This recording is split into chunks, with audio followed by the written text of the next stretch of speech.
Hey guys, hope you all are doing well. So welcome to this session on playing with Git and GitHub, the beginning. This is an introductory session where we will discuss some basics of Git and GitHub. This session is being organized by Developer Student Club Kite. We are a community of developers who loves to learn, share and code together. You can find more about us on dckite.com. A bit about myself. My name is Ritik Srivastav. I am a core team member at DCKite and a full stack developer. You can find me over the web with ritiksa25. So let's start the session with today's agenda. So we will discuss a basic introduction to Git, what are its features and what is its history. We will discuss about Git hosting. We will set up a basic environment for working with Git. We will discuss some core and working concepts. We will explore some basic commands that are commonly used in Git and perform some of them practically also. So let's start the session with what is Git. So Git is basically a distributed version control system and that is used to track your changes in the code base over a period of time and collaborate on your code. So to understand this, let's understand what is a version control system. So when you are working on projects, you are constantly making changes to it. So sometimes you are working on some features or some bug fixes, etc.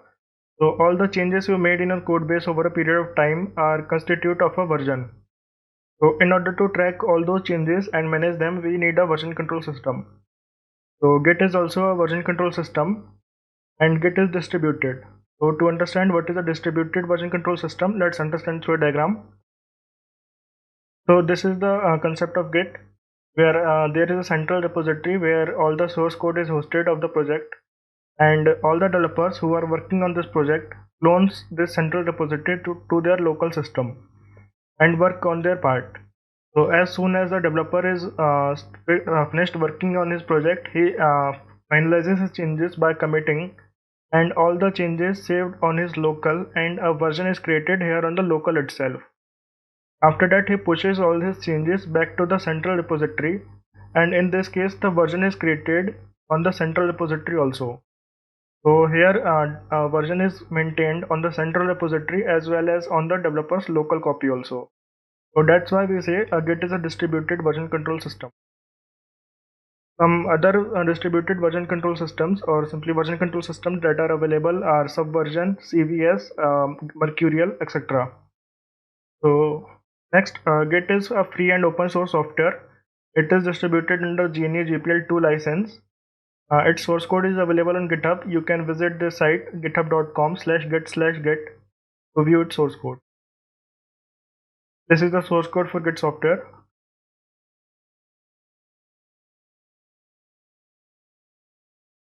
So next, Git performs source code management. So what happens when as soon as you make some changes to your code and commit it, Git keeps a track of history, whatever changes you have made. So later, if you want to know that when was this line modified, you can find who modified it and at what time it was modified. So basically, Git keeps a track of history of your code base over a period of time. Next, collaboration of code. So when we are working in teams, it is very essential that our source code is collaborated among all the developers working on the project. So to manage this, Git provides collaboration of code where suppose n developers are working on a project and they all make their changes and push it to a central repository. So Git takes care of merging their code without any loss of code. So Git keeps a snapshot at every stage. So as soon as we commit the changes, as soon as we are done with the feature, we commit our changes, and the changes are saved as a snapshot. So suppose later you realize that something is messed up and you cannot undo due to some reasons. So at that time, the only support of you is a snapshot. So you can easily revert to the previous commit you make where everything was working easily through Git. Let's understand the basic history of Git. So back in 2005, when Linus Torvalds and his team was working on development of Linux kernel, they were finding difficult to collaborate on their code base among teams. So initially they were using a system called as Bitkeeper to track their changes, but due to some proprietary issues, they were not able to use it. So at that time, some other version control systems were available.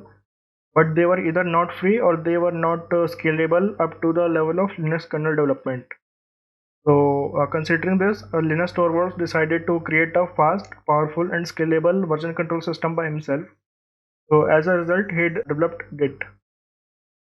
So, the naming of Git is also interesting. You may wonder what the term Git came from.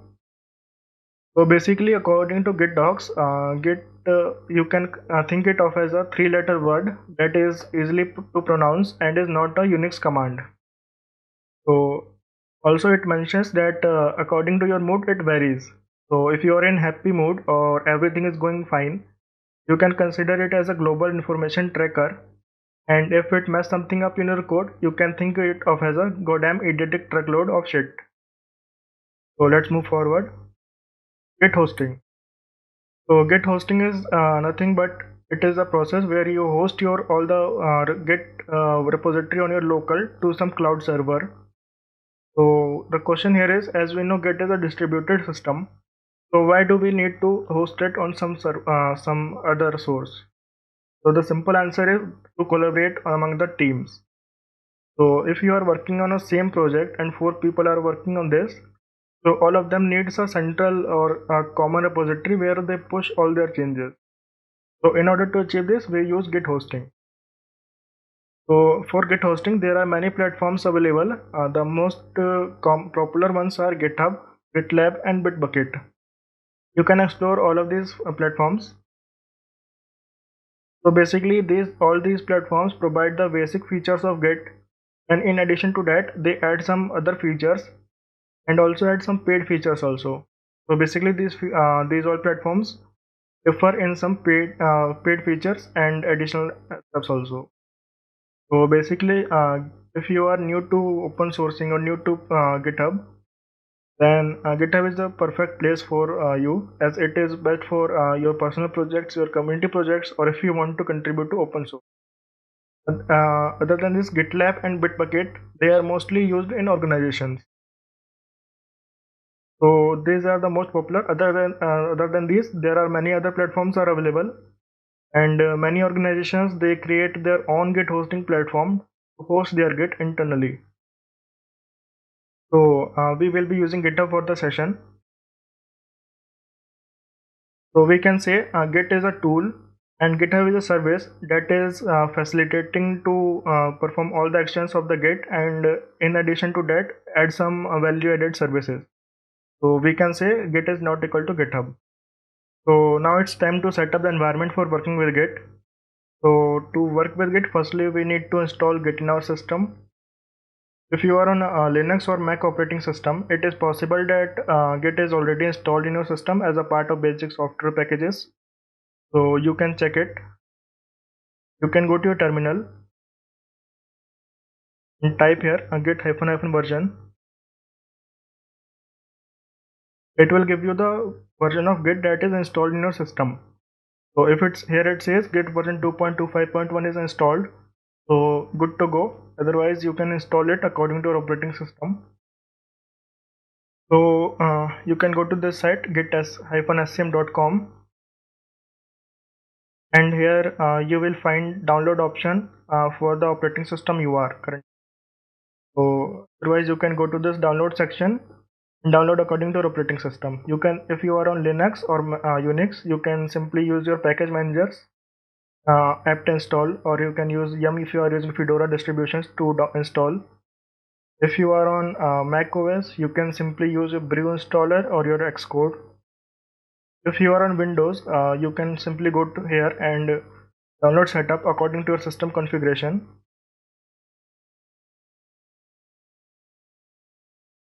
So if you are on Linux or Mac, you can simply use your built-in terminal for executing all the steps related to Git. If you are on Windows, you can, after installing Git in your Windows system, you will be provided the Git bash. So in any directory, you simply right click and there will be option of open in Git bash. So directly you can open Git bash in Windows from there. Okay, so once you have installed Git, you can check the verification using git -n version. So next, we have installed Git. So we need to create an account on github.com because we are using GitHub as our cloud Git hosting service. So we go to github.com. As soon as we enter the github.com, here it will show you a sign up form to create an account on GitHub. So it's simple. You have to enter your username, your email and password and sign up. After this, it will ask you to verify your email address and optionally ask you to fill a small survey. So here I will like to recommend one thing. Please try to keep your usernames common across all platforms, like the one you kept here on a GitHub. It should be it should be same as your one on the LinkedIn or Twitter or other platforms. So the benefit is like it will make your profile more visible on the web. So let's move forward. After this, we need to configure basic user on our local system. So for this, we need to go to a terminal. Now you can open your terminal for Mac or Linux, and you can open git bash for Windows. So here we have to write these two commands: git config.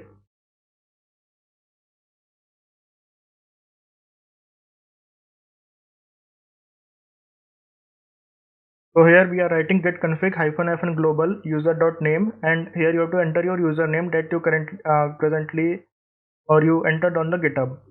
So what this does, it will global is a flag that tells you Git to config this on the whole system across all users. There are other flags, but you can use global for betterment. So same for the email, we have to set up the email we used on github.com.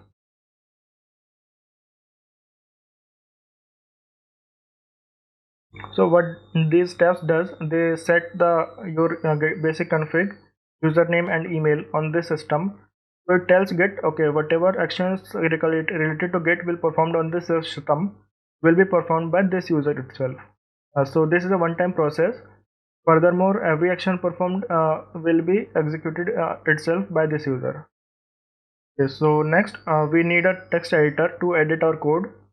So there are many text editors available. You can use any text editor like Sublime Text or Atom or Notepad++.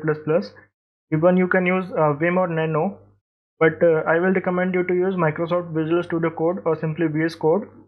Why? Because it is a powerful text editor. It has built-in configurations for Git, and it supports a wide through plugins. It supports a wide range of languages. So you can go to the site code.visualstudio.com and download Visual Studio Code according to your operating system. So let's understand some core concepts of Git. So as soon as you start playing with Git, the first and foremost term you will encounter is a repository or simply repo. So a repository is the storehouse of your code base, which tracks all changes made to your files in the project over a period of time. So basically, all the repository is something where you host all the files of your project. So repositories are can be of two types. One is a local and one is a remote. So the repository that is hosted in your local system or you are using on your local system will be your local repository. And when you host it on GitHub or GitLab, it will be your remote repository. So local repository will be of consist of three areas: working directory, staging area, and the repository itself. So next we have working directory. The working directory is the directory where you are currently working in. So and there is will be a folder in which all your files are kept. It will be your working directory. At this stage, Git does not know that these files are here and I have to track it. Okay, so you simply use a command of git add, and these files are moved from the working directory to the staging area. Now what is staging area? The staging area is an intermediate step between your working directory and your repository, where there are your changes you just added, and they Git knows, okay, these files are here and I have to track it, but you have still not finalized your changes. So in the staging area, you use another command git commit, and this all these changes will be committed to your local repository. So what is the commit? A commit is a basic command that is used to save the current snapshot of your code. So as soon as you commit your changes, it will be save a snapshot of the current state of your code. So as soon as you commit your changes, it will move to the local repository. So your local repository, here you created a version. So as soon as we create a version on the local system, we need to push it to the remote repository. So we use git push, and the changes are moved from the local repository to the remote repository. Similarly, other developers are also working on this project locally and pushing their changes to the remote repository. So to take those changes from the remote to your local system, we use git pull. And this cycle of git continues until your project ends. So next we have a concept of remote. So remote, we know, a common repository hosted on a Git service to store code centrally. So your remote will be of two types. One is your local and one is your origin. So the local repository you are currently working in will be your local remote, and the one repository hosted on your Git or GitHub or GitLab will be referred to as your origin remote. Here is your central repository that all the developers are pushing their changes will be your remote or origin remote, and the individual clones that the developer 1, developer 2 and developer 3 have on their local will be the local remote. After this we have a concept of branch. So what is branch? It is a separate working tree that is derived from the current state, pointer to a commit. Default branch is master. So we can create any number of branches in our project, and as soon as we create a repository, we are provided with a default branch that is master. So this is our default branch master that is provided as soon as we create a repository and we start working on this master branch. But actually it is advisable that you do not work directly in the master branch. Instead you make some branch and work in branches. So suppose you currently initialize your project and you want to add some feature 1. So you can do it in the master branch itself, but it has no issues. But the thing is here that it makes your if you work on this different branch, it will keep your history track and it will not spoil your master branch. So suppose for feature 1 you created a branch, it will have advantages. Like the first is, if you are working on this feature branch, you made these 2 commits, and after that you want to leave this feature branch here itself, as you want to work on some other feature, or you want to work on this later. So you can leave this branch here itself and move back to the branch master and check out a new branch or work on some other pre-created branches. So later if you want to work back on this feature, you can simply check out to this and continue work from here. So that's why we say always work in branching. So we are done with the core concepts. Let's understand some basic commands of Git. So the first one is Git. Actually Git is quite huge and we can't cover all the commands, and other than this there are only a handful of commands we generally use in our projects. So the first one is git init. It is used to initialize a new repository. Let's do it practically. We go back to our terminal or git bash. We go to the directory where we want to create our project. Here I create a folder called as git basics. So mkdir is a command that is used to create a directory in the location where you are currently on. So I am currently in home location and I am creating a directory git basics. So let's cd is used to change directory. We are moving to the git basics folder. Now we are in the git basics folder. I want this folder to be my working directory for the project where I am adding a index.html. So let's suppose I create a file. Search is used to create a new file. I am creating index.html. So let's see the contents of this folder right now. So here is a file index.html. Okay. So I suppose this is my project and I want to use git in my folder. So at this stage, Git has nothing to do with this folder. Git does not know what is this folder. So to initialize Git in our folder, we use git init. So here I write git init. It says initialized empty Git repository in this location. So you see here until this stage it was showing only directory name, and now it is showing a master. So as we discussed, master is a default branch. As soon as we create a repository here through git init, it gives us a default branch as master. So now we are on master branch, and whatever changes we will make from now, Git will track it in the master branch. Okay. So let's make some changes to the master branch. Before that, I want to show you one more thing. Suppose if we see the contents of this folder now using ls, it is still the same.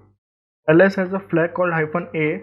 From this flag, we can see all the hidden folders of this directory also. So on showing all the hidden folders also, we notice here is a .git directory that is automatically created. So what is this .git directory? It is the heart and soul of your Git repository for this folder. So all the details like commit history or whatever branches are there, all are present inside this .git folder. So let's move inside this .git folder, space .git. Here we will use ls-a. So here you will see different directories and files are there: branches, config, description, add hooks, info. So all these cumulatively used to track the history of this repository. So let's do some code in this file. So if we want to open this folder in the VS Code, we can write code space dot to open all these files in our VS Code. So this is how our VS Code looks like. Here it says git basic folder is opened, and it has a file index.html. So as we know, Git provides inbuilt support for Git. So here we will see a branch like icon that represents Git source control. So you move to this chair and it will show you current status of your repository and all the files, what is their status in Git. So here is one file index.html. It says here you will see a U icon. So U means untracked, means we have not initialized or we have not committed our changes yet. So to work in VS Code, we can use our integrated terminal in the VS Code itself. So to use VS Code integrated terminal, we press Ctrl plus backticks. Here it directly open the terminal. Otherwise, it may ask you here a drop down to open which terminal to open. Like you can, if you are on Windows, basically it will ask you for opening command prompt or PowerShell or Git Bash. So you can select Git Bash for better performance. So let's do some code in our index.html. Move to folder index.html. You can use emit abbreviation. So simply we can press exclamation mark and then enter. So this is emit abbreviation. So it is a feature of VS Code. Here it provides us a basic template of HTML.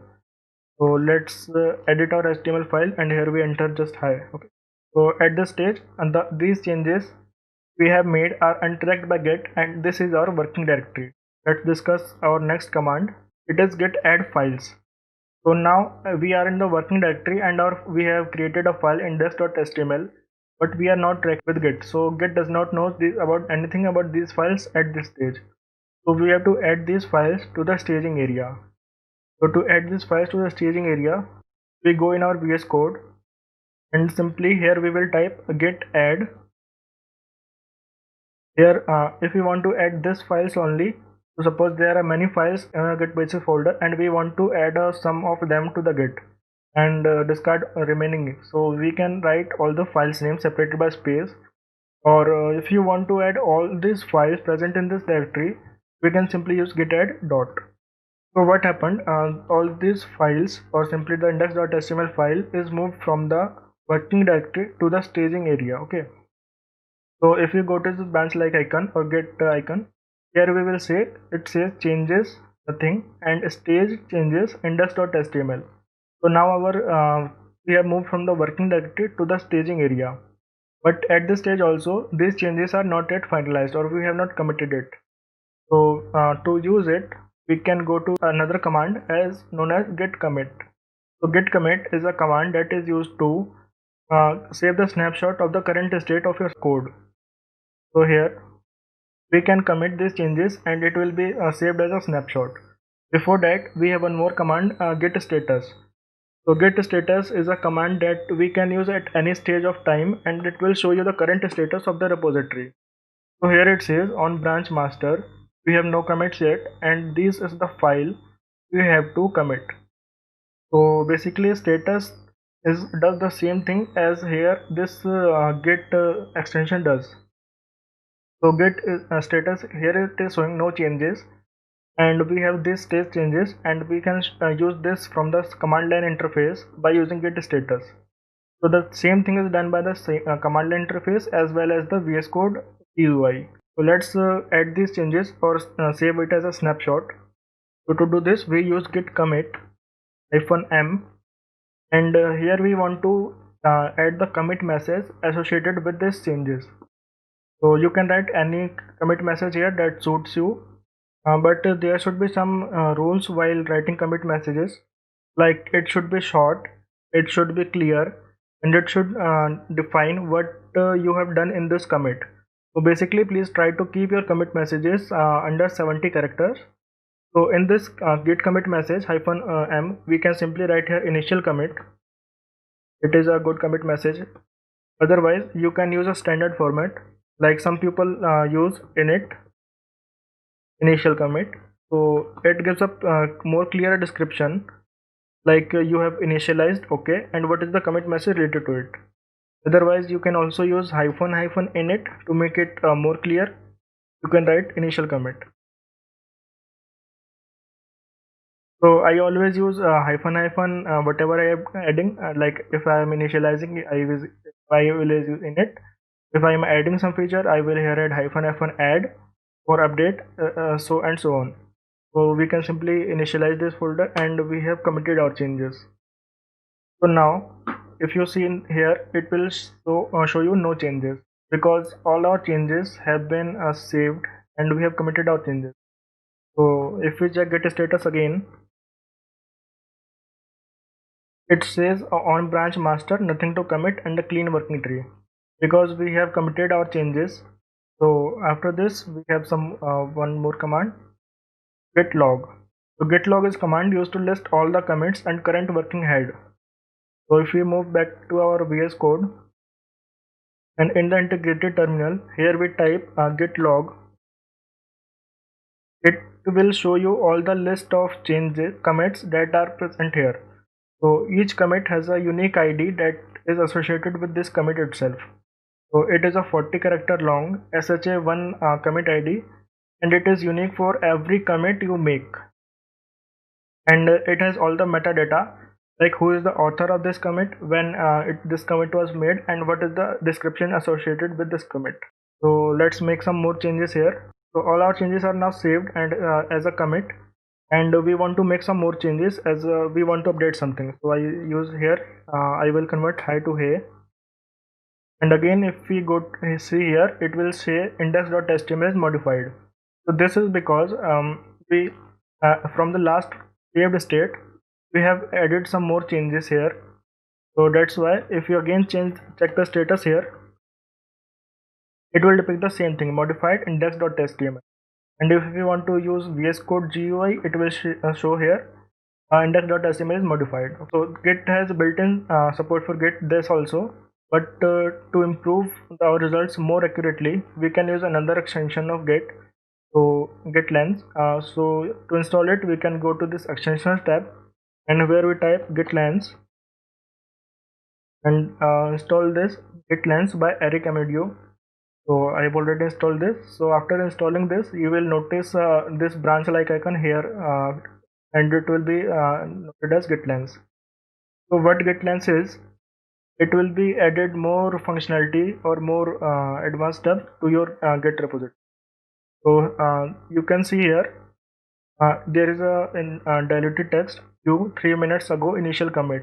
So this is provided by Git Lens. Git Lens tracks your line, and on the spot shows you which commit, what is when there was this line modified. Along with this, here you can use Git Lens to view all the insides of your repository. What is your master branch and your commits, your file history, your line history. All of these stuffs are you can see easily through Git Lens. So these were some basic commands. Okay, so we will create a new repository from starting and use more commands that are commonly used, and cover in-depth working of a Git repository in our next video of the series.